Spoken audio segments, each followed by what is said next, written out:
안녕하세요. 통일담담의 아나운서 조수빈입니다.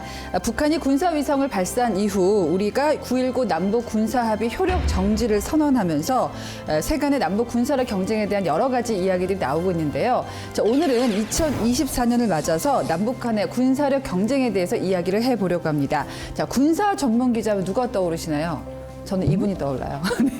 네, 조선일보 유영원 기자 나와주셨습니다. 네, 안녕하세요. 안녕하세요. 네, 군사 전문 기자를 몇 년을 하신 거죠? 조금 됐습니다. 지금 국방부 출입 정식으로 한 것만 만 30년이고요.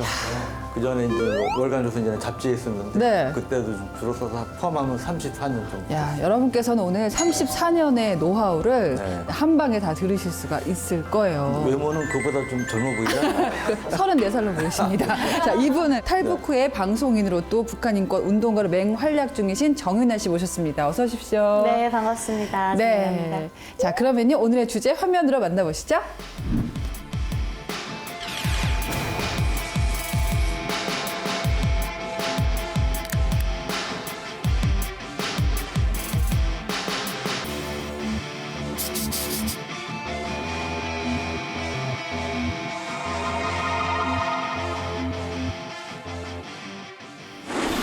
군사 정찰 위성을 쏘아 올렸고 우리가 거기에 대해서 9.19 남북 군사합의 효력 정지를 선언을 했었는데요.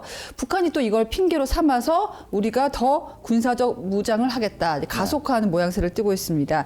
자, 이번 우리가 9.19 남북 군사합의 효력을 정지한 거, 그것이 북한의 행보에는 어떤 영향을 줄까요? 네. 우선 이 9.19 군사 합의가 보면 6회공에 걸쳐 있습니다. 그래서 우리가 효력을 정지한 것은 전체 달을 정지한 건 아니고요. 네. 우리가 제일 취약한 게 비무장지대, DMZ 근처에서의 공중 정찰이 제한되는 게 이제 제일 우리 입장에서는 어려움이 있기 때문에 그것만 정지를 했는데 북한은 이제 그걸 핑계 삼아서 9.19 합의 전체를 다 파기하겠다고 네. 이튿날인 11월 23일 날 북한 국방성이 선언했습니다. 그리고 뭐 신형무기 배치하겠다 막 이렇게 엄포를 놨는데 네. 실제로 이제 북한이 행동을 좀 취했어요. 어떤 걸 했냐면 이제 군사합의상의 DMZ 내 GP라고 최전방이 이제 섬처럼 이제 우리 같은 경우는 이제 콘크리트로 해가지고 중세선처럼 튼튼하게 만든 맞아요. 전초기지가 있는데 네. 또 원래 이제 해안포 서해안 쪽에 이제 해안포 포문을 닫게 돼 있었는데 그거를 이제 많이 여는 그러니까. 이런 액션, 이제 도발 행동을 취했는데 북한의 어떤 신형 전술 미사일이라든지 초대형 방사포 이런 전술 핵무기를 탑재하는 것을 전진 배치할 가능성은 있을 것 같습니다. 예, 만리경 1호라고 합니다. 군사 정찰 위성을 발사했죠, 북한이요. 미국 캘리포니아주 샌디에이고의 해군 기지, 그리고 일본 오키나와의 가데나 곤군 기지 등을 촬영했다 이렇게 선전을 하고 있는데요. 네. 이게 궁금해요. 하도 소리가 크니까 네. 이 정도 기술력이 북한이 있을까? 정말 네. 사실일까? 네. 기자님 생각은 어떠세요? 네. 그러니까 북한이 원래 보면 좀 과장이 있죠. 그래서 북한이 이제 이번에 세 번째는 성공했는데 두 번째는 실패하지 않았습니까? 그때 마침 북한의 이제 만리경 일부 잔해를 우리 군에서 회수해서 분석을 해봤어요. 네. 그랬더니 역시나 그러니까 상당히 북한이 선전하고 하는 거하고는 차이가 있다. 그래서 뭐 이 만리경이 아니라 천리경, 백리경도 안 될 것 같다. 뭐 이런 얘기도 나왔는데 네. 어느 정도 하냐면 이제 해상도라는 표현이 있어요. 이게 뭐냐면 이제 북한 이제 만리경은 해상도가 한 3m 이상으로 추정이 되는데 우리는 이번에 정찰위성 1호 우리도 이제 12월 2일에 이제 올리는 데 성공했는데 우리는 얼마냐? 우리는 30cm입니다. 아, 그러니까 진짜 예, 작죠. 예, 30cm 한 요 정도 되지 않습니까? 네. 그러니까 수백 킬로미터 상공에서 요 정도 크기를 식별할 수 있는 거니까 굉장히 시력이 좋은 거죠. 그래서 이제 북한 거에 비해서 일부에서는 뭐 100배다 그런데 그거는 좀 과장되어 과장된 있고. 분수 같고 최소 10배 이상의 성능을 우리가 이제 갖고 있는 거고 북한은 그런 면에서 군사용으로 쓰기에는 해상도가 상당히 부족한 예, 그런 걸로 이제 평가가 되고 있습니다. 그러니까 쏘아 올리는 눈이 좀 나쁜 거예요. 그렇죠? 그러니까 인공위성을 올려서 궤도에 올리는 데는 성공했지만 눈이 좀 안 보여. 예, 그렇죠. 이게 그 정찰 쓰기에는 부족하다. 북한은 굳이 뭐 시력이 좋은 눈이 아직까지는 필요하지 않습니다. 어차피 거기다 핵타격을 할 거기 때문에 아. 네. 그 한 사람을 위해서 북한은 그 도덕적인 가치가 높지 않거든요. 네. 쓸어버리면 되는 겁니다. 근데 상당히 일리가 있는 네, 중요한 건 북한이 그 ICBM, 야 북한이 무슨 ICBM이야 그랬어요 우리가.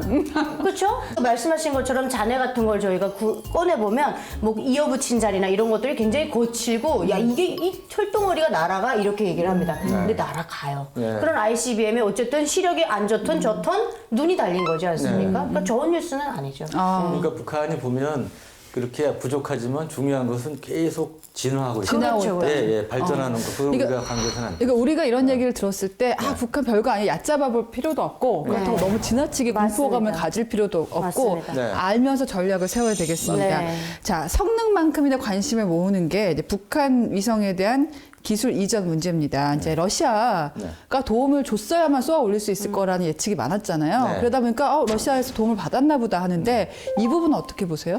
그러니까 김정은이 아시다시피 러시아를 방문했잖아요. 네. 그 푸틴하고 정상회담도 했는데 그게 지난 9월이었고요. 북한이 이제 정책으로 3차 발사한 게 11월입니다. 한 2달 정도 차이가 있는데 이게 사실은 그렇게 그 긴 기간은 아니에요. 그렇기 때문에 러시아가 분명히 도움을 줬겠지만 아주 중요한 거, 큰 거를 주기는 어려웠을 거다. 예, 그렇기 때문에 이제 기본적으로 북한의 능력으로 그동안의 시행착오를 통해서 이제 성공했다고 보는 게 맞을 것 같고요. 다만 네. 아주 디테일한 부분, 어떤 이제 발사 방식이라든지, 그다음에 발사한 후에 여러 가지 정보를 받는 거라든지, 운영하는 그런 거 노하우가 필요하지 않습니까? 뭐 그런 것도 일단 지원을 받았을 걸로 보고요. 지금도 이제 북한 포탄이 러시아에 계속 가고 있기 때문에 러시아도 이에 대한 이제 반대급부로 추가적으로 지원하는 게 있겠죠. 세상에 공짜는 없다. 네. 예. 그러니까 핵심 기술은 넘어가지 않더라도 네. 기술 이전이 시작됐다는 건 분명해 보이는데요.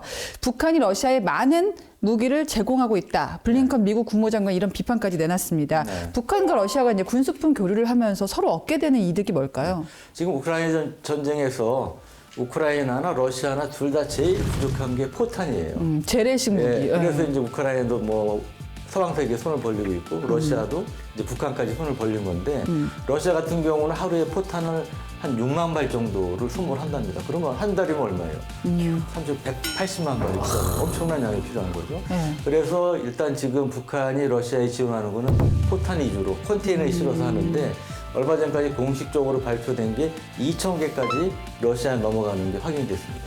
2,000개면 포탄 100만 발 정도 이제 거기에 탑재해서 추정이 되는데요.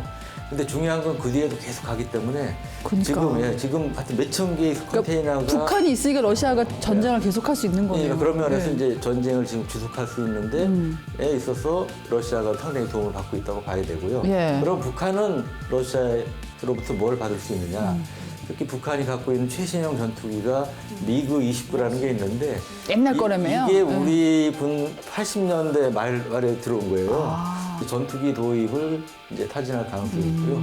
또 하나 이제 북한이 공언한 게 핵잠수함 보이는데 이것도 상당한 고도의 기술을 요하기 때문에 그와 관련해서 아마 러시아 쪽에 계속 지금 푸시를 하고 있지 않을까 네. 생각이 됩니다. 어쨌든 우리나라 역시 한국항공우주가 참여를 해서 군사정찰 위성 1호기를 발사했습니다. 네. 군사 전문 기자시니까 직접 그 발사 전 제작 현장을 가보셨다고요? 네. 예. 그 한국항공우주연구원이라고 있습니다. 그 대전에 있는데 그 원래 이제 무기는 국방과학연구소라는 데서 하는데 항공우주연구원이 인공위성 관련해서는 노하우도 있고 시설도 잘 돼 있어요. 그래서 군사정찰 1호기 거기서 제작을 해서 미국으로 옮겨져서 스페이스X 팔콘 로켓으로 이제 발사를 했는데 2호기는 이제 영상 레이더라고 구름 낀 날에도 찍을 수 있는 그런 건데, 네, 그러니까 전천후죠.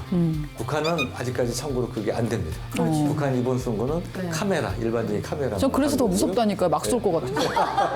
당연히 계속 쏠 거예요. 앞으로. 전술 핵 공격 잠수함. 네. 이번에 처음으로 공개를 했습니다.